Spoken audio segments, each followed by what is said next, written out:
जौनपुर के शाहगंज अंतर्गत Vanshraj memorial sunrise public school में स्वामी विवेकानंद जयंती पर युवा दिवस के रूप में मनाया गया। आपको बता दें कि इस अवसर पर स्कूल के प्रधानाचार्य ब्रजेश कुमार पाठक ने बच्चों को विवेकानंद के जीवन पर प्रकाश डालते हुए विस्तार से बताया। आइए सुनते हैं क्या कहे इस अवसर पर विद्यालय के प्रधानाचार्य ब्रजेश कुमार पाठक। टीएस जौनपुर लाइव की विशेष प्रसारण। बहुत बहुत धन्यवाद मिस्टर कमलेश सर।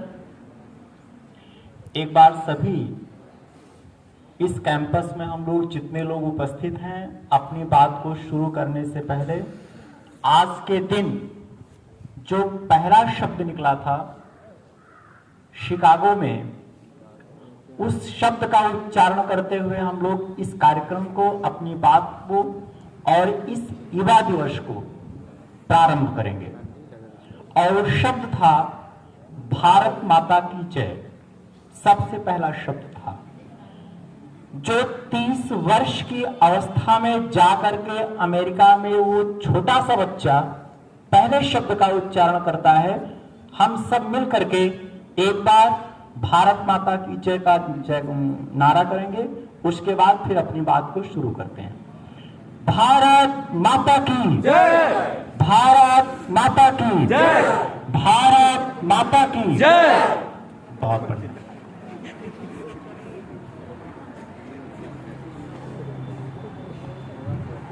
यहाँ पर उपस्थित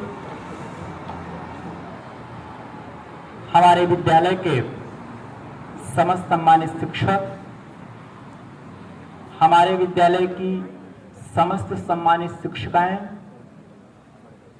और हमारे प्यारे प्यारे छात्र एवं छात्राओं, और जिनके नाम पर, जिनके काम पर और जिनके व्यक्तित्व पर आज हम और आप उपस्थित हैं, ऐसे नौजवान भाइयों एवं बहनों, आप जानते हैं आज उस व्यक्ति का जन्म दिवस है जिस व्यक्ति ने अपने व्यक्तित्व से, अपने कृतित्व से, अपने आचरण से, अपने संस्कार से एक प्रदेश को नहीं, एक देश को नहीं, पूरे विश्व को आश्चर्यचकित किया। उन्होंने प्रमाणित किया कि योग्यता के लिए उम्र की कोई आवश्यकता नहीं होती है। व्यक्ति के लिए योग्य होना व्यक्ति की अवस्था का मायने नहीं रखता है। आज हम उस व्यक्ति के जन्म दिवस को, उस व्यक्ति के जन्मदिन को मनाने के लिए यहाँ पर उपस्थित हैं। जैसा कि आप सभी जानते हैं, स्वामी विवेकानंद का जन्म 12 जनवरी 1863 को हुआ था। आपके पिताजी का नाम विश्वनाथ दत्त था, आपकी माताजी का नाम भुवनेश्वरी देवी था।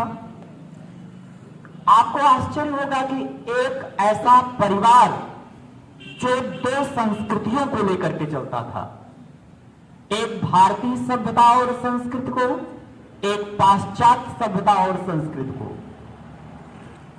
स्वामी विवेकानंद के पिताजी विदेशी सभ्यता और संस्कृति को मानने वाले व्यक्ति थे। उनकी मां भारतीय सभ्यता और संस्कृति को मानने वाली थी। अब उन दोनों की सभ्यताओं के बीच में एक ऐसा बच्चा है जिसके सामने निर्णय करना कठिन है कि वह अपनी भारतीय सभ्यता और संस्कृति को लेकर के चले कि पाश्चात्य सभ्यता और संस्कृति को लेकर के चले।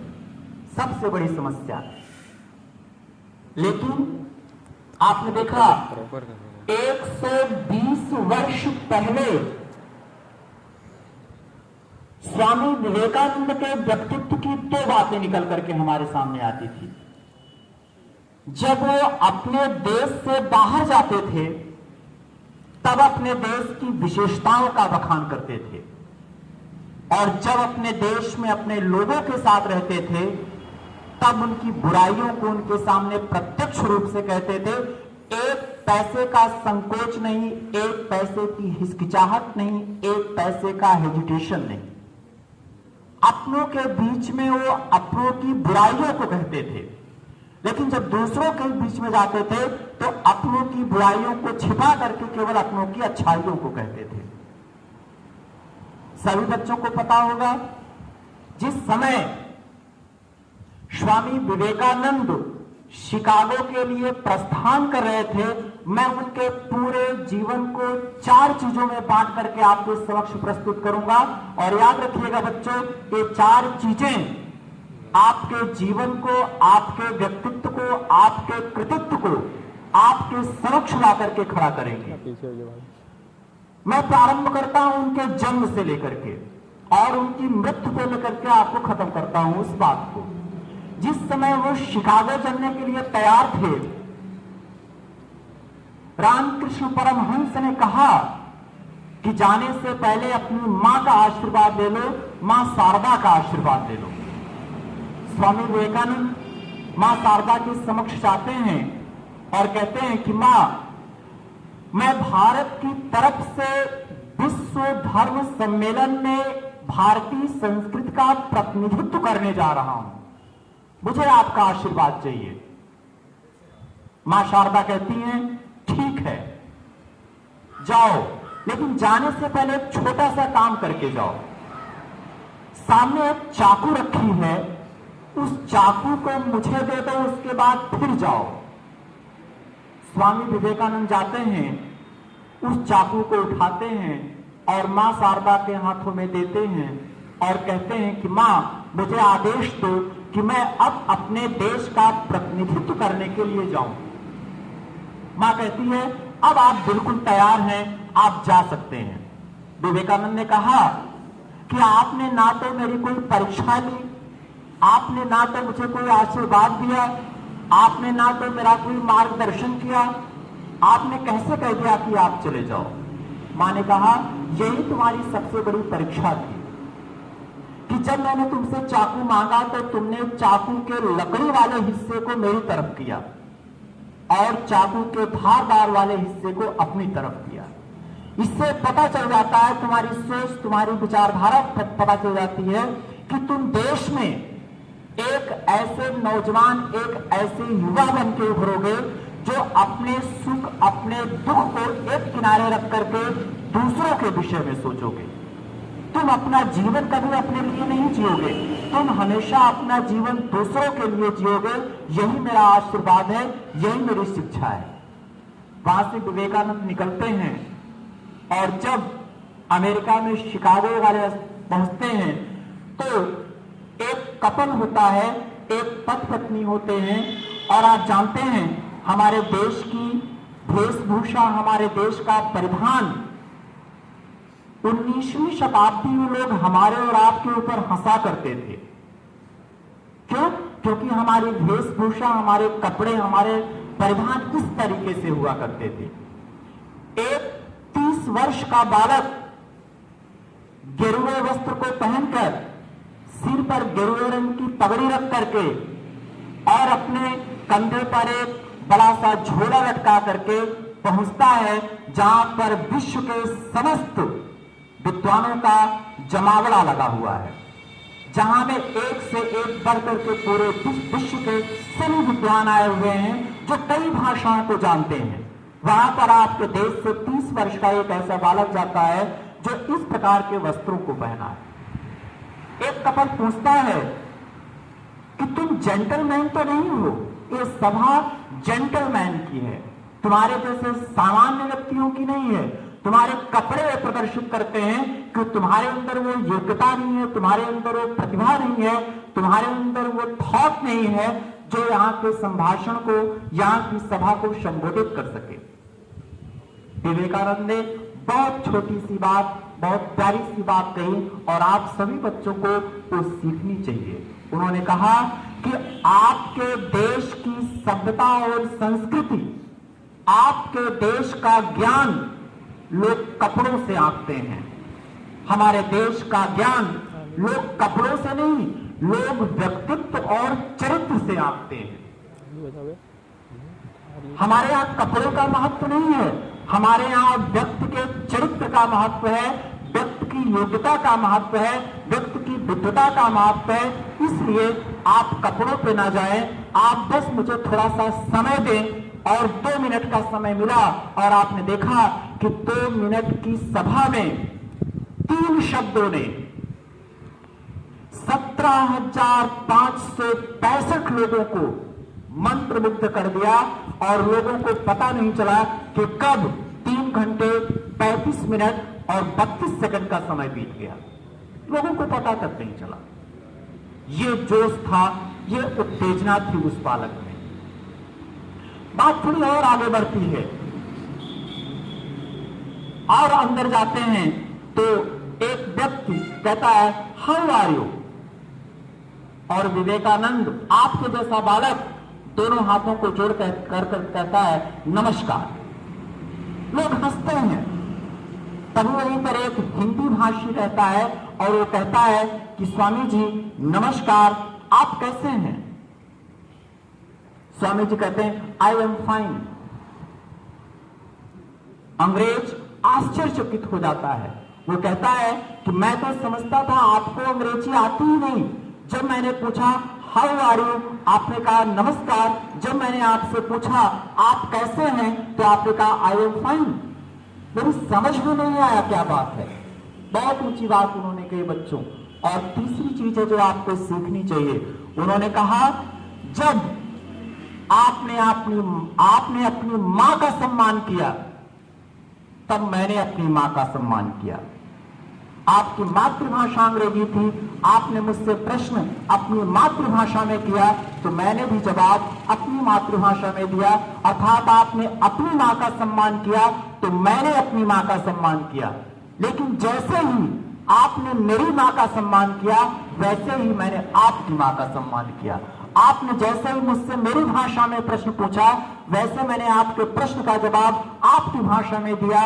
इससे ये शिक्षा मिलती है बच्चों, हमें हमेशा एक दूसरे की सभ्यता और संस्कृति का सम्मान करना चाहिए।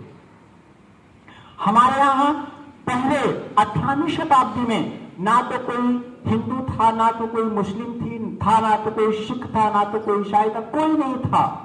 हमारे यहाँ एक संस्कृति थी वसुधैव कुटुंबकम, जिसमें गीता में भगवान श्री कृष्ण ने बहुत अच्छे शब्दों में लिखा कि प्रज्ञा उत्पत्ति ब्राह्मणा, आजान बाहु उत्पत्ति क्षत्रिया चा, उदरा उत्पत्ति वैश्या चा, पादा उत्पत्ति शूद्र।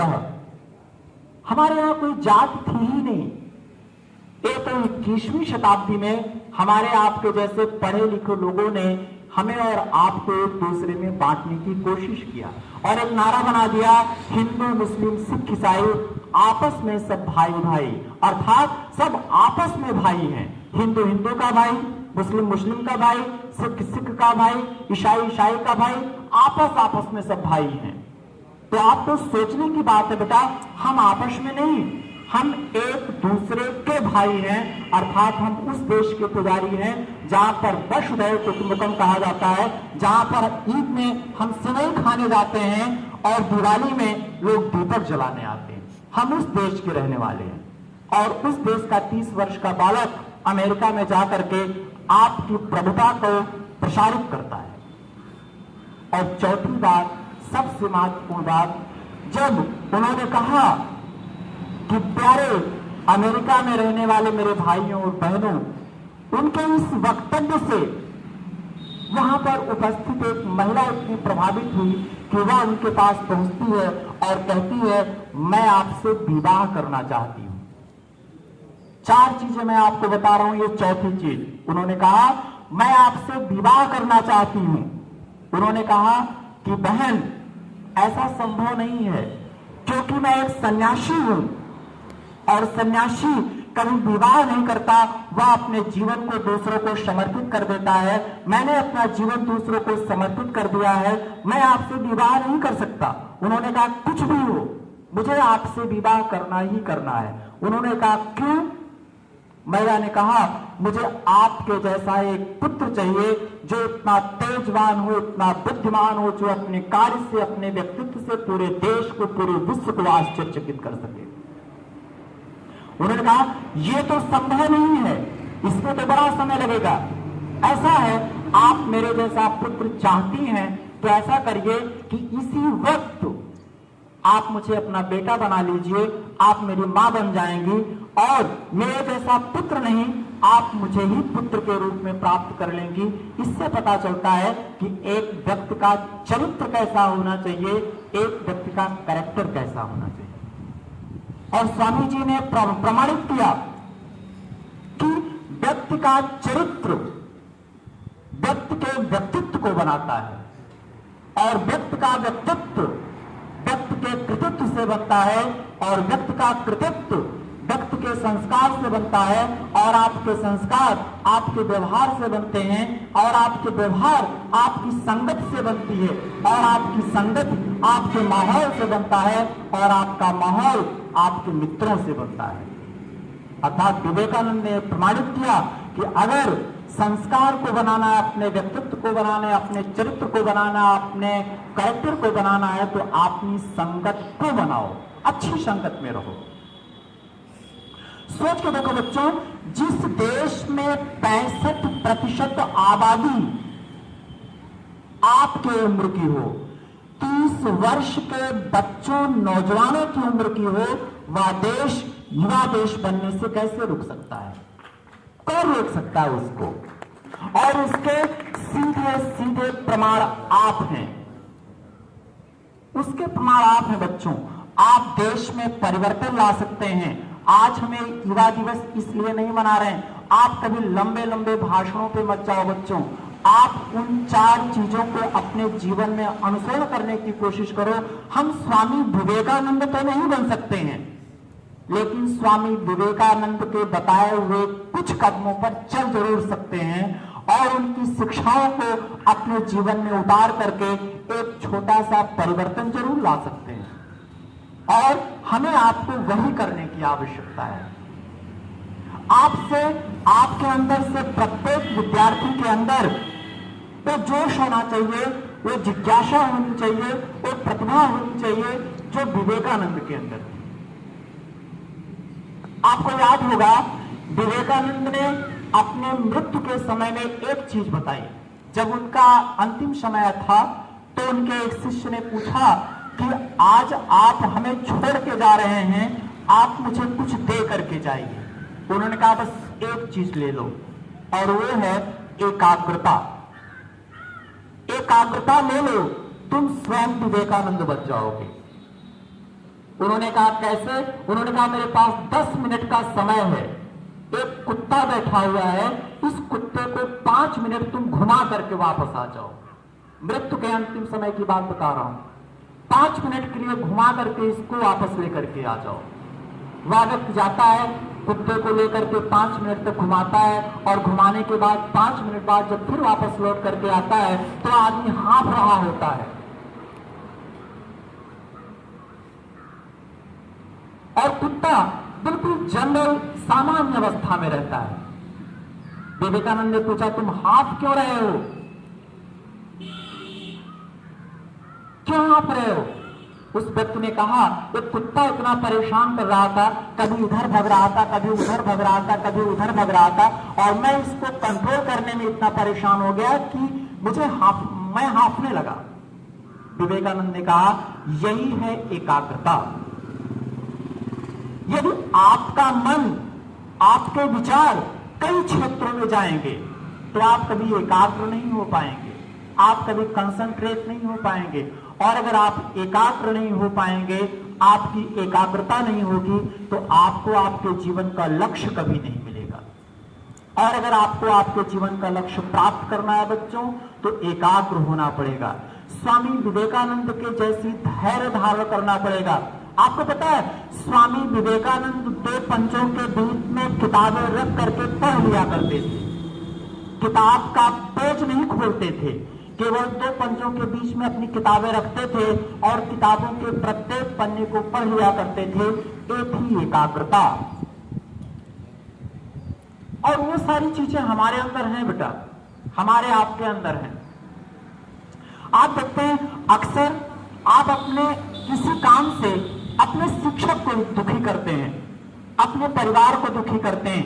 एक शिक्षा विवेकानंद से ये भी ले लो, जिस समय रामकृष्ण परमहंस मृत्यु की कगार पे थे, मरने वाले थे, उन्हें कैंसर हो गया था रामकृष्ण परमहंस को, उनके मुंह से खून गिरता था, कफ गिरती थी, उनके शिष्य घृणा करते थे और उस कफ और खून को विवेकानंद अपने हाथों की हथेलियों पर रख करके साफ किया करते थे। ये था अपने शिक्षक के प्रति उस विद्यार्थी का समर्पण। तो आज के दिन ये जो युवा दिवस मनाया जा रहा है बच्चों, इस युवा दिवस पे बस एक चीज याद रखो, हमेशा 4 बातें। पहली, कभी स्वयं के विषय में ना सोचो, हमेशा दूसरों के विषय में सोचो। स्वयं के नहीं, परिवार के विषय में सोचो, देश के विषय में सोचो, शिक्षक के विषय में सोचो, कभी स्वयं के विषय में मत सोचो।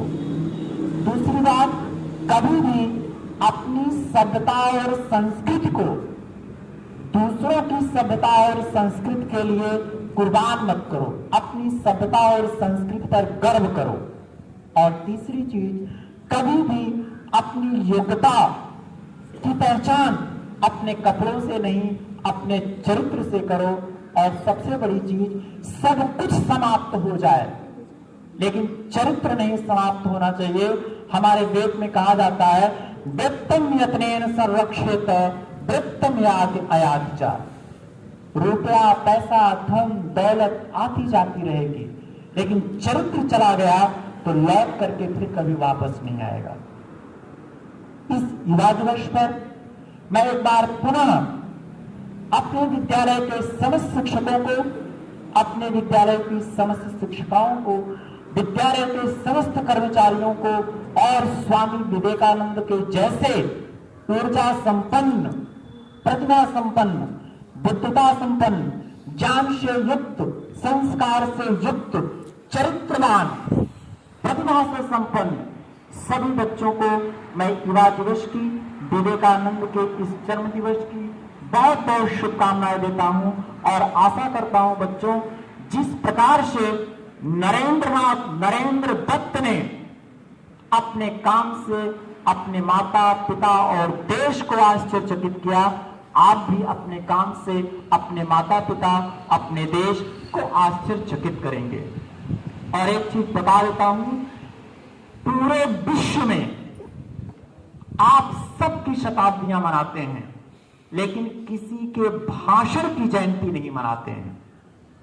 कल्पना करो, आज आप नरेंद्र दत्त के भाषण की जयंती मनाते हैं।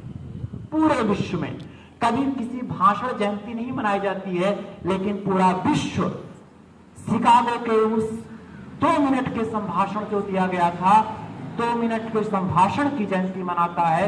पूरा विश्व उस 2 मिनट के भाषण को याद करता है, तो निश्चित रूप से कुछ विशेष चीजें रही होंगी। आप सभी का जीवन मंगलमय हो। निश्चित रूप से आप अपने काम से विवेकानंद की जयंती पर विवेकानंद के व्यक्तित्व और कृतित्व को अपने जीवन में उतारते हुए जो आपका लक्ष्य आपके सामने है उसको पूरा करें। हमारी शुभकामनाएं, मंगल कामनाएं दोनों आपके साथ हैं। पूरे विद्यालय परिवार की तरफ से सभी पूर्व बच्चों को, सभी छात्राओं को, सभी छात्रों को इस विवेकानंद जयंती की, युवा दिवस की बहुत बहुत शुभकामनाएं। बहुत बहुत धन्यवाद।